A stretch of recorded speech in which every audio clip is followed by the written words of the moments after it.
Orang gila mana yang tetap berani pergi merantau meskipun tidak dapat restu dari orang tua?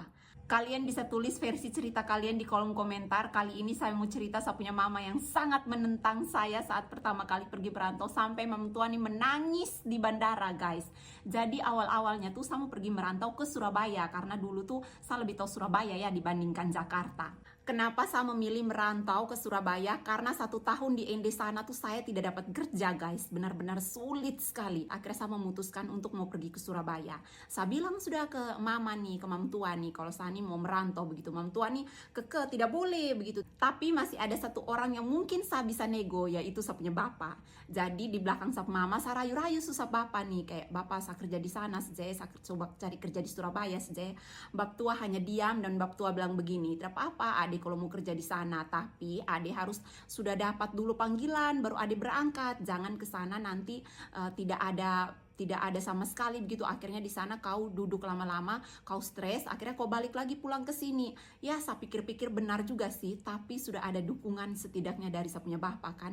Jadinya saat itu saya download sudah Jobstreet, saya cari tahu tentang Jobstreet, tentang Indeed, saya cari-cari kerja dari situlah. Jadi itu tuh semacam kita tuh apply dari aplikasi, walaupun kita di ND sana kita apply di aplikasi, nanti kalau ada panggilan kita bisa berangkat untuk interview. Tapi memang benar ya, kalau tidak ada restu dari orang tua tuh semuanya kacau balau, tidak ada yang mulus guys perjalanan tuh. Setelah 1 bulan saya lamar-lamar di Jobstreet dan Indeed, saya belum dapat juga guys panggilan nih. Saya stres kak.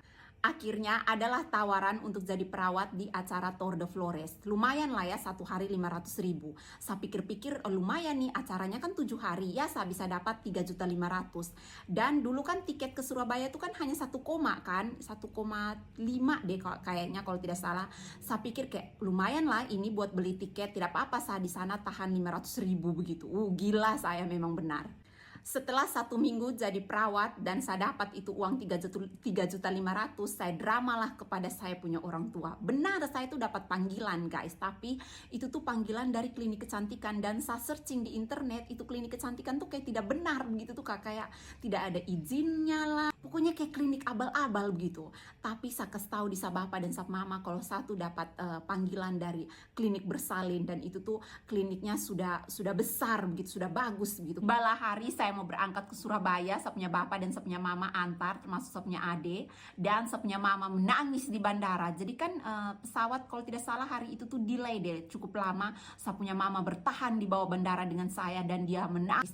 Mata kayak aduh ade kenapa, dia tuh masih belum terima begitu, kenapa harus merantau jauh-jauh, pergi kerja jauh-jauh begitu tuh. Padahal saya nih sudah biasa merantau, saya nih kuliah juga merantau begitu. Tapi dia tuh tidak pernah menangis. Kali ini karena merantaunya untuk kerja, mungkin dia tahu bakal lama, jadi saya punya mama nih menangis. Hasil dari buat saya punya mama menangis dan tipu saya punya bapak, mama, kakak saya sengsara di Surabaya guys.